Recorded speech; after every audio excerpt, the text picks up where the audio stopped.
નમસ્કાર મિત્રો આજે તમારી સમક્ષ સિંહ રાશિના જાતકો માટે નવેમ્બર માસ કેવો જવાનો છે સંપૂર્ણ વિસ્તાર આજે તમારી સમક્ષ હું રાખવા જઈ રહ્યો છું. તમારા નવેમ્બર માસની અંદર ગોચર ગ્રહોની સ્થિતિ કેવી હશે અને ગોચર ગ્રહો પ્રમાણે તમારા જીવનમાં નવેમ્બર માસમાં શું પરિવર્તન આવશે સંપૂર્ણ વિસ્તાર. પણ મિત્રો તે પહેલા આપણે ગોચર ગ્રહોની સ્થિતિ જાણી લઈએ. તો આપની જન્મકુંડળી ગોચર ગ્રહો પ્રમાણે આપના પ્રથમ ભાવમાં કેતુ છે, આપના ત્રીજા ભાવમાં સૂર્ય અને શુક્ર છે, આપના ચોથા ભાવમાં બુધ અને મંગળ છે, આપના સાતમા ભાવમાં રાહુ છે, આપના અષ્ટમ ભાવમાં શનિ છે અને આપના 12મા ભાવમાં બૃહસ્પતિ છે. આ રીતે ગોચર ગ્રહોની કુંડળી નિર્માણ થાય છે. સૌથી પહેલા આપણે ચર્ચા કરશું બીમારી એટલે સ્વાસ્થ્ય બાબતની. તો સ્વાસ્થ્ય બાબતના રાશિ સ્વામી છે એ સૂર્યદેવ છે અને સૂર્યદેવ છે એ અત્યારે તુલા રાશિમાં છે. તુલા રાશિ છે નીચસ્થ રાશિ એના માટે કહેવામાં આવે છે. એટલે કે 16 નવેમ્બર સુધી એ તુલા રાશિમાં જ રહેશે અને પછી એ ચોથા ભાવમાં એટલે મંગળની રાશિમાં આવશે. તો 16 નવેમ્બર સુધી આપને સ્વાસ્થ્ય બાબતમાં થોડીક કાળજી લેવાનો સમય છે. આપ જ્યારે ફરવા પણ જાઓ ત્યારે આપને કોઈ પણ વસ્તુની એલર્જી હોય તો ત્યાં આપને ખાસ સાવધાની રાખવાની છે. સાથે આપને પેટમાં અપચો ન થાય તેની સાવધાની રાખવાની છે અને ખાવામાં ખાસ કરીને ધ્યાન દેવાનું છે. ખાવાથી આપનું સ્વાસ્થ્ય બગડશે એટલે આપ જેટલી કાળજી રાખશો તમારા માટે ઉત્તમ રહેશે. પણ 16 નવેમ્બર પછી એ સૂર્ય છે એ જ્યારે મંગળની રાશિમાં આવશે પછી તમારા સ્વાસ્થ્ય ખૂબ સારું રહેશે. સ્વાસ્થ્ય બાબતમાં 16 નવેમ્બર સુધી આપને કાળજી લેવાનો સમય છે. મિત્રો હવે વાત કરીએ આપણે વિદ્યાર્થી બંધુઓ માટે કે વિદ્યા અભ્યાસ કેવો જશે. તો 5મા ભાવના જે માલિક છે બૃહસ્પતિ છે અને બૃહસ્પતિ છે એ 12મા ભાવમાં છે એટલે કે ઉચ્ચ રાશિમાં છે. ઉચ્ચ રાશિમાં હોવાથી સૌથી પહેલા વિદ્યાભ્યાસ માટે આ સમય ખૂબ જ સારો છે. 12મો ભાવ છે એ વિદેશનો ગણવામાં આવે છે. સાથે વિદેશમાં આપ કોઈ વિદ્યાભ્યાસ કરવાની આપની ઈચ્છા હશે તો એ સંપૂર્ણ રીતે તેમાં આપ સફળ થશો. સાથે સરકારી કામકાજની કોઈ પણ પ્રકારની પરીક્ષા હશે તો તેમાં પણ આપણે સફળતા મળશે. પણ મિત્રો એક વાત યાદ રાખવી જરૂરી છે. શનિ ભગવાન છે એ અષ્ટમ ભાવમાં છે અને અત્યારે પનોતીનો સમય તમારે ચાલુ છે અને એ મીન રાશિમાં છે એટલે આપણું મન થોડુંક ચંચળ રહેશે. એટલે મનને સ્થિર કરી અને આ નવેમ્બર માસમાં આપ જેટલી મહેનત કરશો એ મહેનતનું પરિણામ આપને દેખાશે.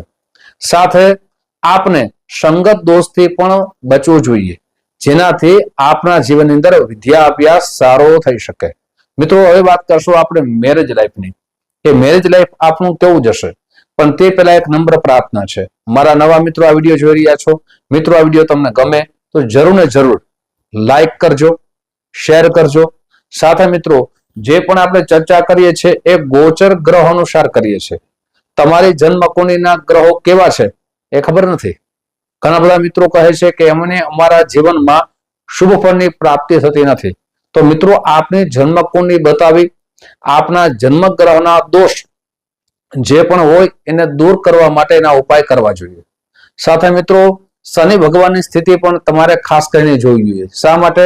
શનિ છે અત્યારે પનોતીનો સમય ચાલુ છે એટલે તમારી જન્મકુંડળીમાં જો શનિ ભગવાન નીચસ્થ અવસ્થામાં હોય અથવા શનિ ભગવાન પાપ ગ્રહ સાથે હોય તો પરિણામમાં પરિવર્તન આવી શકે છે. સાથે મિત્રો ઘણા બધા મિત્રો અમને કહે છે કે શાસ્ત્રીજી અમારે જન્મકુંડળી બતાવી છે, શું પદ્ધતિ છે?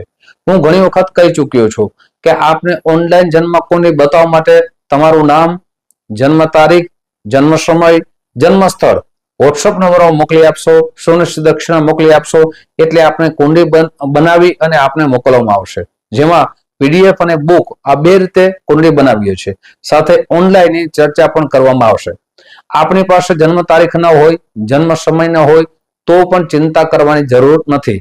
આપને કેવલ ફોનથી અમને જ્યારે એપોઇન્ટમેન્ટ કહીએ ત્યારે આવશો એટલે પ્રશ્ન કોઈના માધ્યમથી આપના જે પણ પ્રશ્નો હશે એના શાસ્ત્રોક્ત ઉપાય બતાવશું, સરળ ઉપાય બતાવશું જેનાથી આપના જીવનમાં જે પણ પ્રશ્નો હોય એ ભગવાનની કૃપાથી દૂર થઈ શકે. મિત્રો હવે ખાસ કરીને આપણે ચર્ચા કરીએ મેરેજ લાઈફની એટલે લગ્ન જીવનની. તો લગ્ન જીવનની અંદર 7મા ભાવના માલિક છે શનિદેવ અષ્ટમ ભાવમાં છે અને સપ્તમ ભાવમાં રાહુ બિરાજિત છે એટલે રાહુ ત્યાં 7મા ભાવમાં રહેવાના છે. તો આપનું મેરેજ લાઈફ લગ્ન જીવનમાં મતભેદ થઈ શકે છે.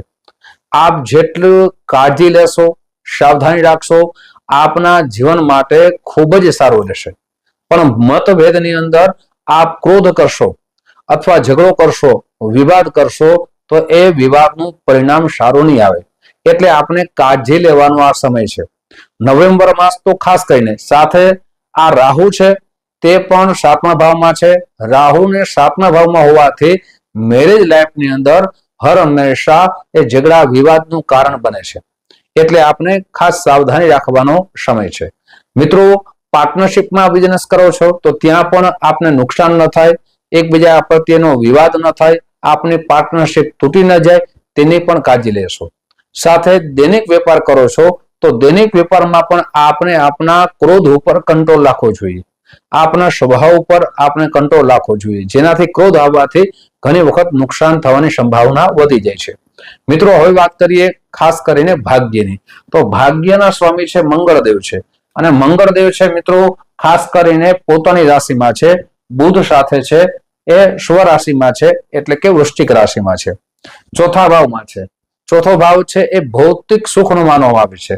આપના જીવનમાં ભાગ્ય ઉદિત થવાનો સમય છે.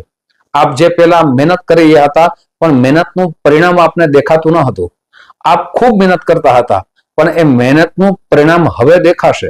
નવેમ્બર માસમાં ખાસ કરીને આપને દેખાશે.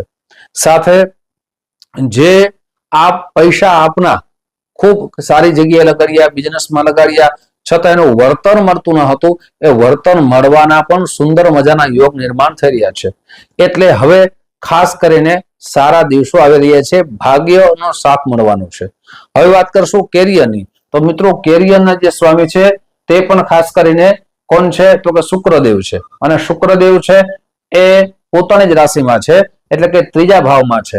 એટલે ખાસ કરીને તમારામાં ઓનલાઈનનો કોઈ બિઝનેસ કરો છો, આપ કોઈ સારા ઓનલાઈનને લગતી નોકરી કરો છો, તો તમારા માટે આ સુંદર મજાનો સમય છે.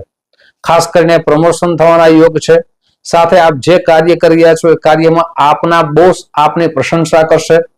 સાથે આપના સહકર્મચારી જે આપને સાથ આપતા ન હતા, આપની પાછળ રાજનીતિ કરતા હતા, એ રાજનીતિ દૂર થશે અને આપની પ્રશંસા વધશે. મિત્રો, હવે ખાસ કરીને ઉપાય બતાવું છું, ઉપાય અવશ્ય કરજો. ખાસ કરીને મેરેજ લાઈફ માટે ઉપાય કરજો. શનિ ભગવાનની પનોતી ચાલુ છે તેના માટે ઉપાય કરજો.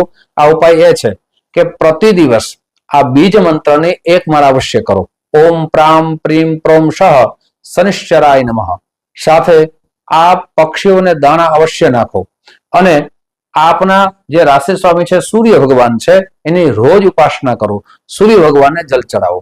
મિત્રો, ઉપાસના કરશો, ઉપાય કરશો, આપનું જીવન ઉત્તમ બનશે. મિત્રો, આવી જ માહિતી તમારી સમક્ષ મૂકતો રહીશ. આપ જે પ્રેમ આપો છો એ પ્રેમ બદલ આપ સૌનો હૃદયથી ખૂબ ખૂબ આભાર વ્યક્ત કરું છું. ફરીથી મળશું. જય શ્રી કૃષ્ણ. મહાદેવ.